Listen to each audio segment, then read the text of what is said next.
बहेड़ी से सपा प्रत्याशी अताउर रहमान ने कहा कि बीजेपी झूठों की पार्टी है जो जनता को ठगती है। अताउर रहमान से खास बातचीत की हमारे सहयोगी ने। साथ हैं पूर्व मंत्री अताउर रहमान, सपा के कद्दावर नेता अखिलेश यादव के करीबियों में से जाने जाते हैं। बरेली का एक बड़ा चेहरा है, उनसे जानते हैं आज नॉमिनेशन कराने जा रहे हैं। क्या खास मुद्दे हैं, क्या अहम मुद्दों को लेकर के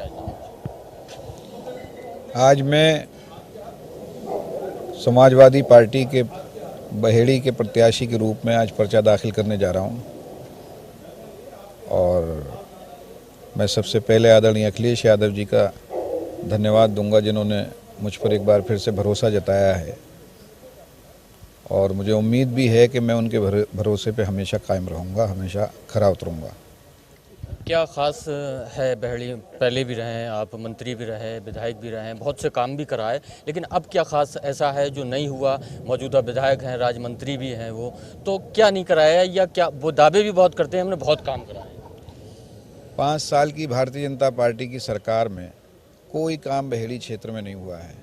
आदरणीय अखिलेश यादव जी जब मुख्यमंत्री थे, सारे रोड उनके टाइम में पड़े, मेगा फूड पार्क के लिए जगह दी गई, उसकी शुरुआत हुई। 4 लेन बहेड़ी से बरेली तक बना, 5 बिजली घर बने, अस्पताल 3-4 बने, और इसके साथ साथ और भी बहुत से काम हुए हैं।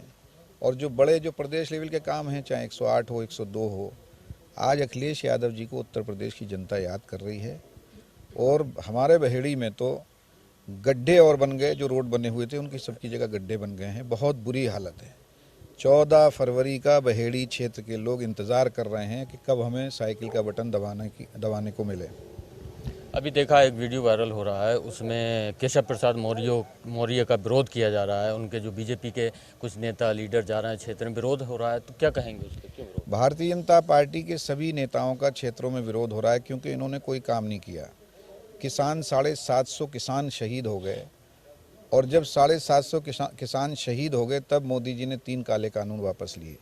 अगर ये 3 काले कानून शुरू में ही वापस ले लेते तो कम से कम 750 लोगों की जान बच गई होती। इसी तरह से बेरोजगारों के लिए जो कहा था 2 करोड़ नौकरियां, 2 नौकरी किसी को नहीं मिली हैं।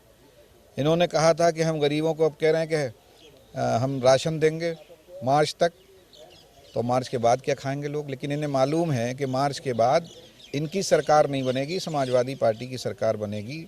और इसीलिए आदरणीय अखिलेश यादव जी ने कहा कि मेरी सरकार जिस दिन से बनेगी और जब तक रहेगी तब तक गरीबों को राशन फ्री दिया जाएगा। जैसे अखिलेश जी ने कहा कि 300 यूनिट बिजली, किसानों को बिजली फ्री दी जाएगी। बीजेपी वालों का कहना अखिलेश के दौर में वो लाइट ही नहीं आती। देश की लाइट सबसे सही आदरणीय अखिलेश यादव जी के दौर में रही।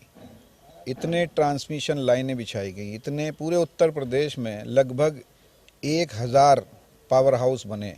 ये अपने ज़माने में बता दें इन्होंने कुछ किया हो? ये तो आदरणीय अखिलेश यादव जी के रोड जो बने हुए थे उन पे चल रहे हैं।